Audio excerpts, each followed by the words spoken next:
বরবাদ সিনেমার পর আন্তর্জাতিক পরিসরে সিনেমা পরিবেশনা শুরু করল মেগাস্টার শাকিব খানের নিজস্ব প্রযোজনা প্রতিষ্ঠান এসকে ফিল্মস।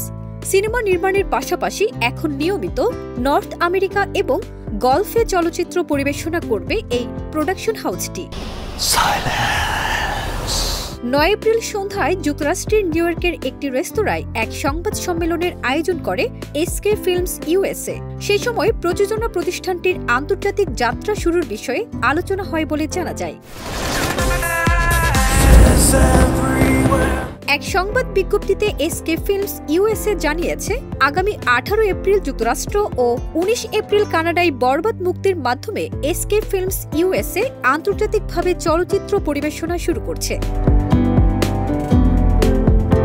এসকে ফিল্মস জানিয়েছে, অচিরেই মধ্যপ্রাচ্য, ইউরোপ, অস্ট্রেলিয়া এসকে ফিল্মস চলচ্চিত্র পরিবেশনা শুরু করবে।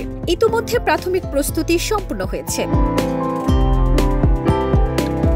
ঈদ উল ফিতরে বাংলাদেশের 120টি সিনেমা হলে মুক্তির পর সারা দেশে ব্যাপক আলোচনা তৈরি করেছে বরবাদ। মুক্তির 10 দিন পেরিয়ে গেলেও এখনও দর্শকদের এই সিনেমা নিয়ে আগ্রহ কমেনি।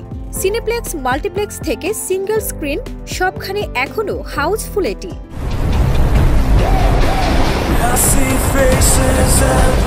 দর্শকদের এই আগ্রহকে সম্মান জানিয়ে 18 এপ্রিল যুক্তরাষ্ট্র ও 19 এপ্রিল কানাডায় বরবাদ অফিসিয়ালি আন্তর্জাতিকভাবে রিলিজ করছে। 18 এপ্রিল থেকে যুক্তরাষ্ট্রের যেসব শহরে বরবাদ চলবে সেগুলোর মধ্যে উল্লেখযোগ্য হচ্ছে New York, Boston, Virginia, Washington DC, Atlanta, Michigan, San Francisco, Los Angeles, Maryland, Buffalo, Philadelphia. এদিকে 19 এপ্রিল কানাডার বাঙালি জনবসতিপূর্ণ মন্ট্রিয়াল, অটোয়া ও টরন্টো এই 3 শহরে চলবে বরবাদ। ফারজানা নিকিতা, দেশ রূপান্তর।